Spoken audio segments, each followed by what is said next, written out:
Christina is with us in Nevada to start off this hour. Hi, Christina. How are you? Hello. How are you? Better than I deserve. What's up? Good.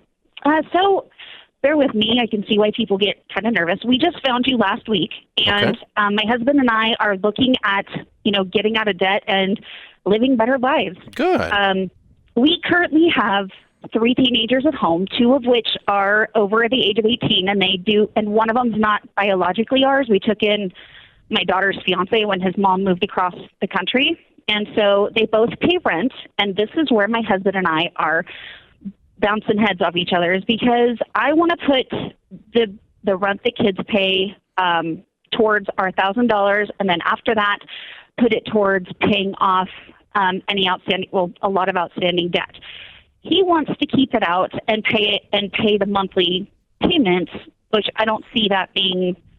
Either way it washes out, but I don't see that being rational because we can keep track of it and pay off stuff faster if we use it towards the debt and the $1,000 emergency fund. Okay. Regardless of where it comes from, it's not kept out of anything and it's not assigned to anything. Your income all goes at the top of the page, all of your income, regardless of where it comes from. Okay. And that's then becomes one number at the top of the page that you have to spend this month. Then you take all of that money, that pile of money that comes from various jobs, rent coming in, whatever it is, and you say, all right, we're going to give every one of those dollars an assignment. And basically we put the household on beans and rice and beans, scorched earth. We save $1,000 as baby step 1 with any money we can squeeze out of the budget. After that, then we're going to list our debts smallest to largest, and we're going to attack them in that order. So if you're going to use our system, both of you are wrong. Yes, and he thinks I'm trying to get him again. Just finding you last week, he's still thinking his budgeting way, which I pointed out his budgeting way is how we got into this mess. Didn't take you long to catch on.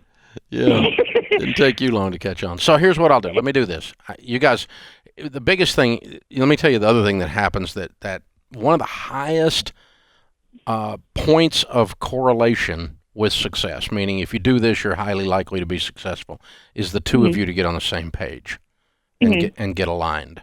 Very few couples who are at odds continually win with money. It almost never happens. All of our data for 30 years shows that. So I'm going to send you a copy of our book free. It's called The Total Money Makeover. 7 million people have read it. Okay. Both of you read it. It's a book. It's a book you can read in 2 nights. Okay. Like not staying up all nights. It's not that hard a book. Okay. So a lot of pictures in it. So yeah, both of you read it, and then both of you decide we're going to do this or we're not going to do this. But if you're going to do our plan, the way you would do it is you jump on everydollar.com and you download our free budgeting app. So now you got 2 free things in this conversation.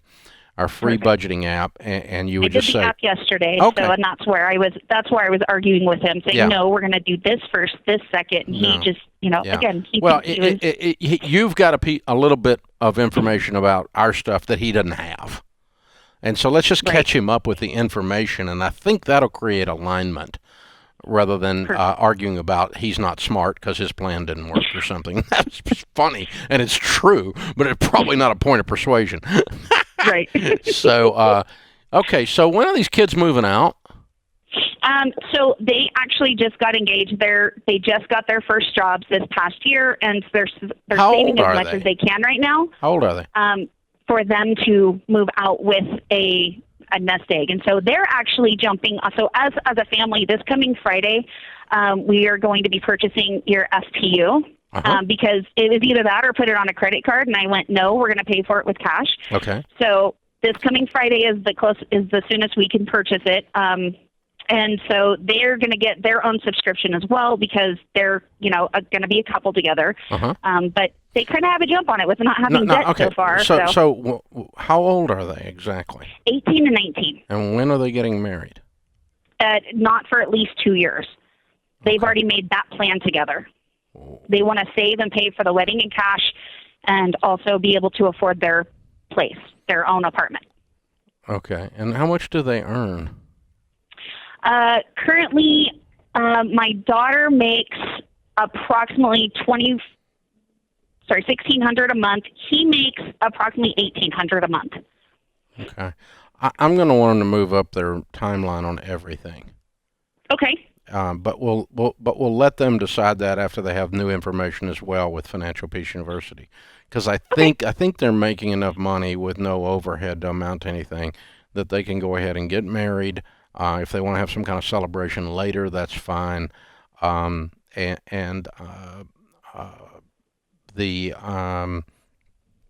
they can, when they get out and get on their own and get their own dignity, it's going to change a whole lot of stuff, and it'll probably change the dynamics in your household in a good way, even though you'll be $1,000 a month poorer. Okay, but not quite, because you're paying for a lot of stuff. But right. So here's what we're going to do. Here's what we're going to do. We're going to put both of you guys through Financial Peace University as my guest. Oh my God, thank you. Instead of giving you the book, okay? And we'll just make that our wedding gift to them. Now, here's the thing to understand, okay? Some interesting data out there called the poverty sequence. And this is what I'm worried about with this couple, so I want to make sure we get all this right. If you graduate from high school, then get married, then have babies, and you don't live together before you're getting married, so if they move out and shack up, they're violating that sequence. They increase their probability of living above, if you do the things in the order, the old-fashioned order, so to speak, okay? And there's all kinds of data on this that are out there. Several studies that are backing this up.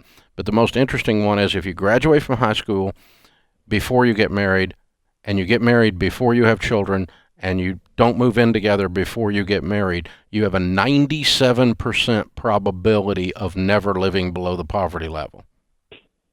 Oh, wow. Isn't that interesting?